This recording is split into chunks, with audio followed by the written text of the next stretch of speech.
Kurt Mantheiy here. Today I want to talk about wireless microphones, the FCC, and the new 600 megahertz incentive auction, and what those results are going to mean for you, the touring musician. So what is the FCC? The FCC is the Federal Communications Commission, and they are the regulatory body that controls our airwaves. And so as such, they have the power to set the laws in regards to the use of wireless microphones. This is for licensed and unlicensed users.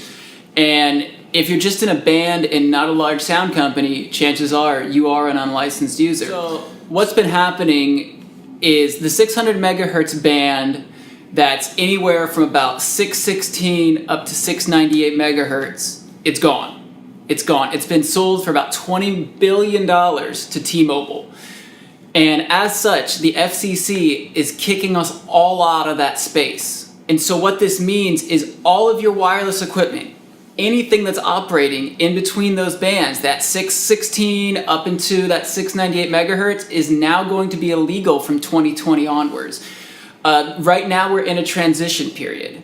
There's this 39 months or so where you can still use this equipment provided it's not interfering with T-Mobile's operations or any existing users on those bands. And in larger markets, you're going to find that that space is already gone. They've already rolled it out. They actually started almost right away. Even if you don't care about the law, you're an outlaw. You're a metal band. You know, you tour 2,000 capacity venues. And you're only using, 6 channels. You might think, screw it, we don't care, we're not going to follow the law. I mean, is the FCC really going to come and check behind our racks to make sure, what we're using? And the answer is probably not. But the realistic situation on the ground is that that space is simply going to be unusable. You're not going to be able to find any usable bandwidth or any clear channels for running any real sort of multi-channel setup, especially in larger markets. And so you're gonna need to either trade in your old equipment, sell your old equipment. eBay is a great place for this because remember, the FCC, it's only America.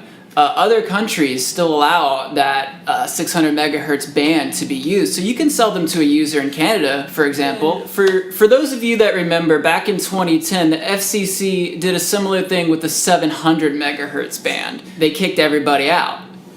And it didn't cause as much of an issue as this is going to cause. And the reason for that is that even after the 700 band was gone, there was still a lot of usable space. And also, this is 8 years ago. There was just way less users, both in terms of wireless microphones and just all the other devices that are operating, all the TV channels, everything else that's operating in that space. And so as such, other than people having to get rid of their old gear, it didn't change things a whole lot. For example, if you were able to run your entire setup on 30 megahertz of bandwidth in the 700 range, a lot of times you were able to move down and still run your same setup within that 30 megahertz of bandwidth. Now, what's changing is that there are a lot of users now. There's a lot clogging up the usable bands. The usable UHF bands being from 470 on the low end up to about 616 on the high end. There's a lot of people trying to crunch into a very small amount of spectrum. And so, whereas in the past, maybe you could run that show on an old, Shure UHF system with 30 megahertz of switching bandwidth, but today, especially in larger markets, that's just not necessarily the case. And so, in addition to getting rid of your now illegal gear, you're going to need to look into investing into gear that is more robust, has a larger switching bandwidth, can pack more channels into small slivers of space.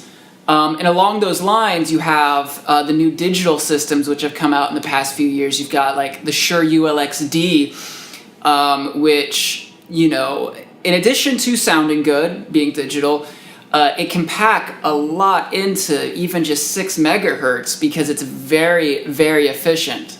They even have a special high density mode, for example, for just cramming even more in there. And that just kind of shows the direction it's going in. Manufacturers are recognizing that even for people that are only running 10 channels, you need a lot of space potentially to run your full setup.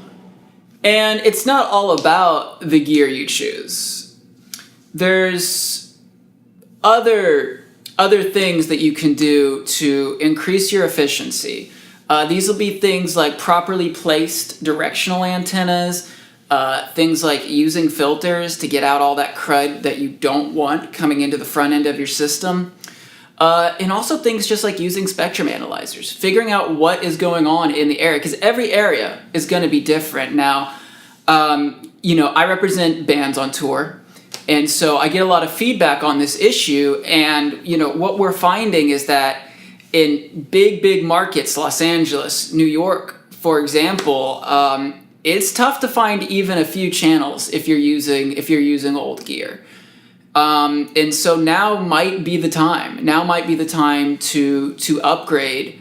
And another thing that I advise bands is have a backup plan for the less important channels. Let's say that several of those channels are just for one guitar rig.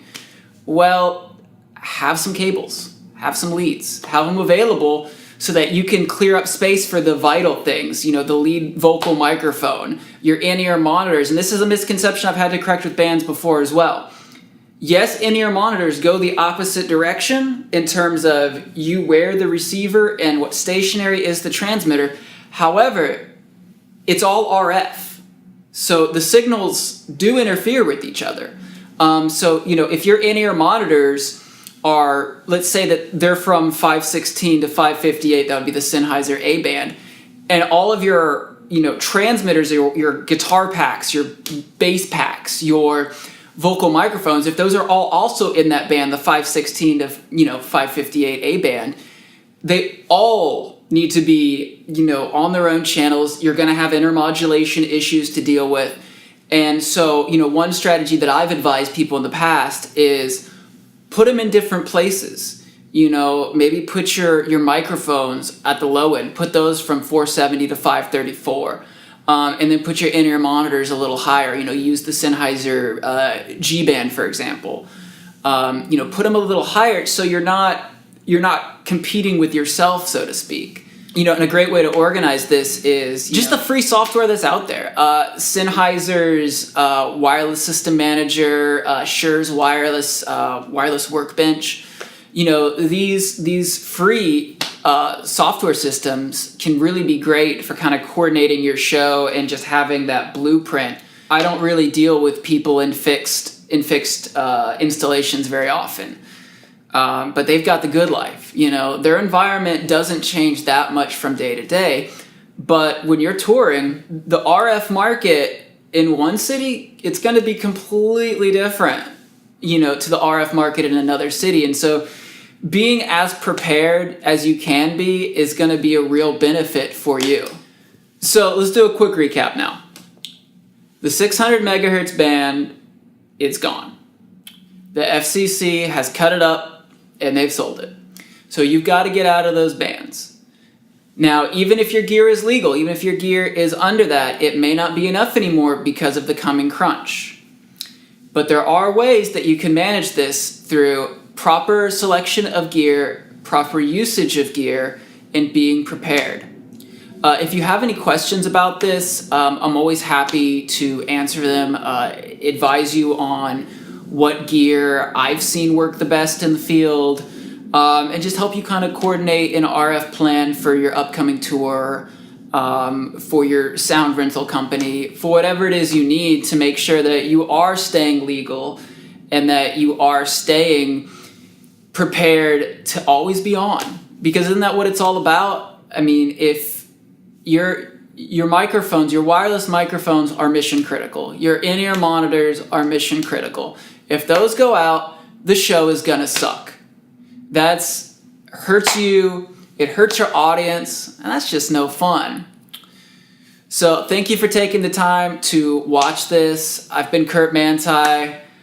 It's great talking with you. Please like and subscribe to my channel. I'm gonna post more videos that include just practical tips for musicians, ways that you can comply with the laws, and things you can do just to keep your music career moving forward without any roadblocks.